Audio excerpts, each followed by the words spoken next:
Did you just accept a job at Joslin Diabetes Center? Or maybe Dana-Farber Research Institute?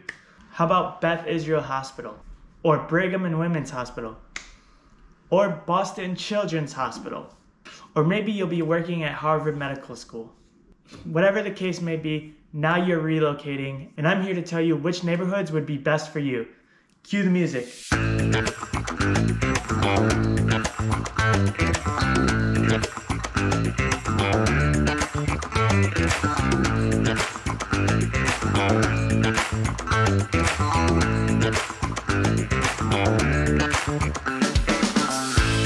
What's going on, everyone? My name is j.maiorana. I'm back again with another video. This one very specific to people who are working in Longwood Medical Center.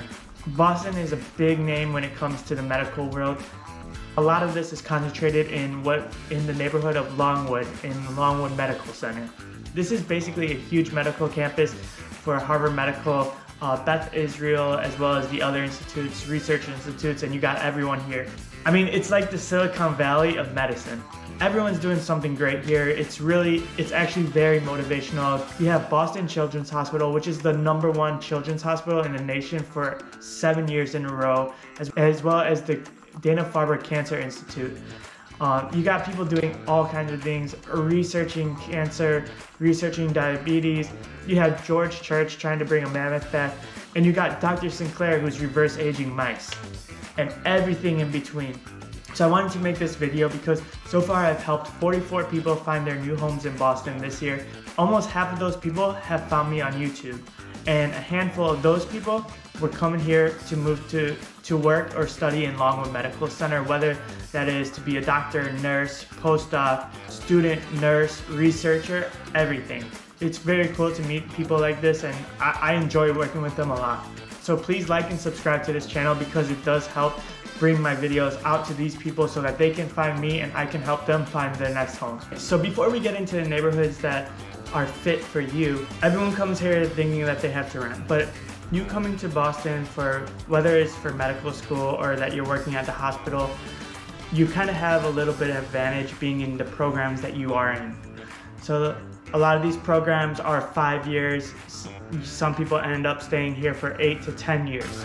So I would really encourage you to actually think about purchasing a property when you come here. Like I said, you have the advantage of, you know where you're going to be working. I know how your life is. You're going to be going to the lab almost every single day, if not every single day. So you know you've got to be close. If you have the means to buy something, why are you going to spend $2,300 every single month for the next 5 years? That's $138,000.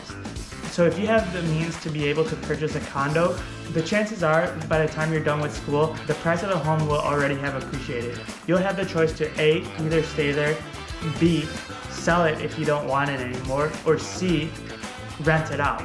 Now you can even get, and then there's a whole nother world that you can get into. So instead of throwing your money away on rent and having nothing, you're going to be able to have more equity in a home, in a property in Boston, a very great place to have property. Say you were able to get a 2-bedroom. You're in a program where it's easy for you to choose your roommate. So instead of paying $138,000, you might be able to get a place after putting a down payment coming out on top with profit. I don't think they teach that in medical school. Why don't they teach this in medical school? Okay, so let's get into it.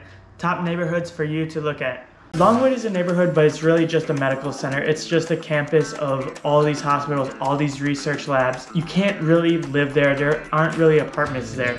So you're gonna have to live around it. The closest that you can live to Longwood Medical Center is gonna be at least a 7 to 10 minute walk. So which neighborhoods are the best? So one of the neighborhoods that you're gonna wanna look at is the Fenway. In Fenway, you're gonna be about a 10 or 15 minute walk. But not only is it close to Longwood Medical Center, but you have everything walking distance to you. I'm talking about grocery store, Star Market, Target. So you also have bars, restaurants, and of course you have the stadium right there. You'll never have to pay for parking for a game, Fenway Park. And you're very close to the Green Line, which is the T that will take you downtown. But at the same time, so you can walk 10-15 minutes to Longwood Medical Center, and you can walk 10-15 minutes the other way into Back Bay. As for the market in the Fenway, you're looking at a median condo price of $672,000. So that does mean that there are condos that cost below that and above that, but $672,000 is like right in the middle, which is a good estimate to have. But if you're looking for a one bedroom in the Fenway, you're looking at around like $2,300 to $2,600 per month. Okay, the number 2 neighborhood that I would recommend is actually not a neighborhood, it's Brookline. It's the city right next to Boston. There's 2 parts of Brookline that I'm talking about. Number 1 is Coolidge Corner and Brookline Village.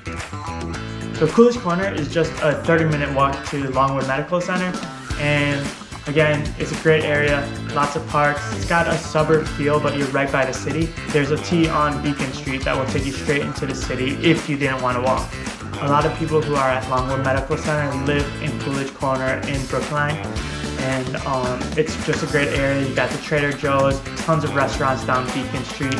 There's really a good opportunity right now in Coolidge Corner with condos, because condos are actually down 26% as compared to last year, and that's at a sale price of $850,000. I know that sounds expensive, but again, I'm telling you, if you have the means to do it, it can really pay off in the long run.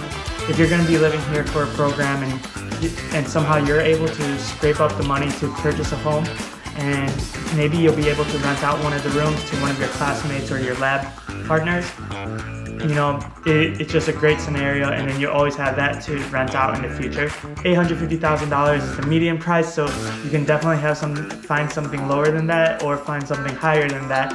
And the last neighborhood that I recommend taking a look at is Jamaica Plain. Now, Jamaica Plain is pretty big. In fact, Jamaica Plain is huge. So what I'm talking about is the north tip of Jamaica Plain, right there by the heat stop of the Green Line. You'll be able to get a lot more bang for your buck in Jamaica Plain, 25 to 35 minutes depending on where you stay over there, or take the train, or take the 39 bus. It's kind of a little bit more artsy. It's a mix of everything, right? You're gonna have Jamaica Pond there and Center Street with all the restaurants. It's really nice. So if you're looking to get more space for the same amount of money, definitely look at Jamaica Plain. I've lived in Jamaica Plain, and now I live in Coolidge Corner. So obviously I live with someone who's trying to get their PhD. So I have experience living in these areas that I mentioned. If you have any more questions, or you want to work with me to find your next home, make sure that you send me an email, whether it's renting or buying. Make sure you email me. Don't hesitate. I'll make sure to respond to you. My name is j.maiorana. I'm your Boston Realtor, and I will see you on the next video. Thank you.